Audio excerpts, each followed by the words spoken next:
여러분 안녕하십니까, 진성호입니다. 오늘 아침 윤석열 후보를 면담한 김병준 상임선대위원장이 이 모든 공직을 맡지 않겠다면서 상임선대위원장 일에 열심히 충실히 하겠다고 선언을 했습니다. 자, 그리고 당장 지금부터 일을 하겠다고 했습니다. 총괄본부장들과도 회의를 해야 한다고 했습니다. 자, 이렇게 되자 김종인 전 비대위원장 총괄선대위원장직을 사실상 포기할 것임을 시사했습니다. 오늘 광화문 사무실로 찾아온 기자들 앞에서 총괄선대위원장 수락을 거부하는 것이라는 질문에 고개를 끄덕였습니다. 고개를 끄덕인 게 맞냐는 질문에 또 고개를 끄덕였습니다. 자, 이렇게 되자 지금 외톨이가 된 사람은 바로 이준석 대표입니다. 자, 이준석 대표 그동안 이 김종인을 위한 개인 비서 대변인 같은 노릇을 해왔습니다.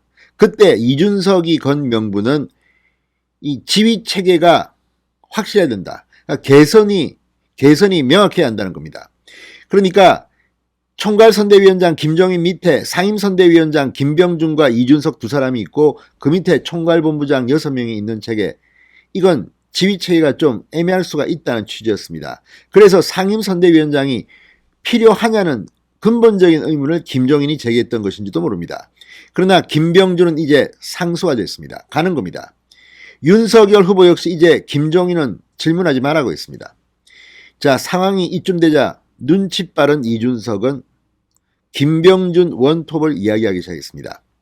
그러니까 이준석 대표가 그동안 자신이 했던 발언에 자신이 발목이 잡힌 겁니다. 단일한 지휘 체계를 위해서 상임선대위원장이 지금 둘이나 있는데 당연직 상임선대위원장인 이준석 대표는 이제 그 권한을 김병준에게 주고 자신은 홍보 미디어 본부장 역할만 충실히 하면 될 것으로 보입니다. 실제로 이준석이 방금 전 그 발언을 했습니다. 자기 무덤을 판다는 말도 있고 자기 꾀에 자기가 빠진다는 말도 있는데 지금 이준석이 꼭 그런 꼴입니다. 아무튼 이제 김병준 원톱 체제의 선대위가 가동합니다. 그리고 김종인 총괄선대위원장으로 올지는 아직 미지수입니다. 여전히 윤석열 후보는 문을 열어놓았다고 합니다. 그럼에도 불구하고 김종인 자존심 강한 그가 머리를 굽히고 들어올 가능성은 낮습니다. 물론 앞으로 선대위 활동 기간이 넉 달 가까이 있기 때문에 그 중간에 들어올 수도 있겠죠. 그러나 점점 더 그 가능성은 희박해지고 있습니다.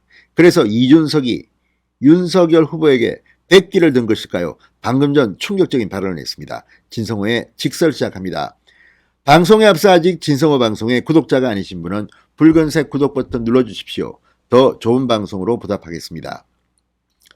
이준석 대표가 방금 전 자신과 공동 상임선대위원장을 맡고 있는 김병준 위원장에 대해 사실상 김병준 위원장을 원톱으로 모시는 체제로 당 선대위가 운영되지 않을까 한다고 밝혔습니다. 이준석은 방금 전 YTN 뉴스큐에 출연해서 상임위원장 둘을 지휘하는 역할로 김종인 전 비대위원장을 모시려고 했지만 그 과정에서 다소 부적절한 후보 측 익명 인터뷰가 있어서 단기간 내 모시기 힘들다. 그러면서 이렇게 말했습니다. 자, 12월 6일로 아마 예정됐을 겁니다. 윤석열 선대위 출범 때 김종인 합류 가능성에 대해서는 후보와 상의해 보겠지만 김병준 위원장님을 모시고 선대위 운영을 당분간 해야 하는 게 아닌가 싶다. 김종인 전 위원장도 비슷한 문제의식에서 제기한 거겠지만 중요한 판단을 속도감 있게 내려야 하기 때문에 공동직 이견으로 일이 지체되면 선거를 못 치른다. 그러니까 이준석의 주장은 지위가 개선이 확실해야 된다는 겁니다. 이 말은 저는 맞는 것 같습니다. 그래서 김병준을 내치고 하려고 싶좀 했지만 김병준 선대위원장은 그냥 갑니다. 오늘 한때 사퇴설이 나오기도 했지만 그게 아니었습니다. 윤석열 후보가 김병준에게 힘을 실어준 겁니다. 이렇게 되면 김종인이 들어오기는 힘들어질 것으로 보입니다. 이준석 대표는 김종인 전 위원장과 소통하고 있느냐는 질문에는 김 전 위원장과 정확한 소통을 통해 의사를 전달받는다고 생각한다. 김 전 위원장의 의사를 전달받아도 대표로서 후보가 이 선거 총책임자이기 때문에 후보와 긴밀히 소통하며 판단하고 있다고 말했습니다. 이제 이준석도 권력의 중심줄을 알기 때문에 윤석열 후보의 눈치를 보는 듯 보이기도 합니다. 그러나 지금까지 이준석이 보여준 이 태도는 마치 김종인의 개인 비서 같은 그런 주장들을 해왔습니다.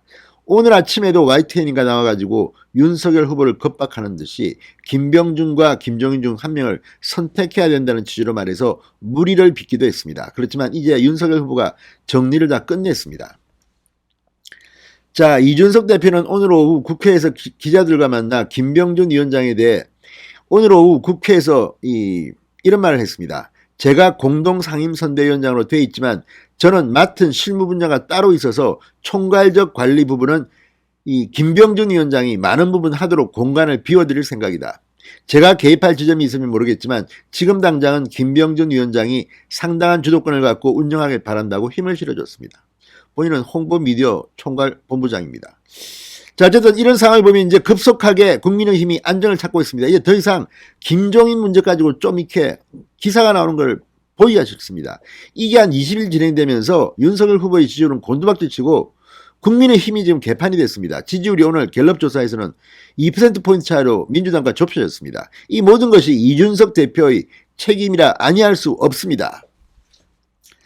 자, 이준석 대표 선대위 합류를 거부 중인 김종인에 대해서는 김 전 위원장의 입장은 일주일 전이나 바뀐 게 없다. 직역해서 받아들이는 게 해석하는 것보다 낫지 않느냐.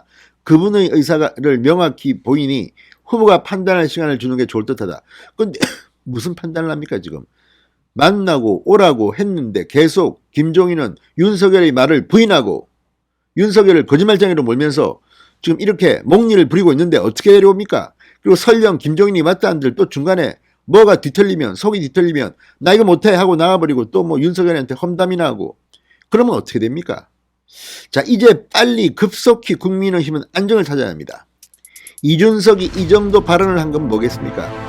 자기께 자기가 넘어간 겁니다. 이제 김병준 원톱 갈 것입니다. 진성호의 직설이었습니다.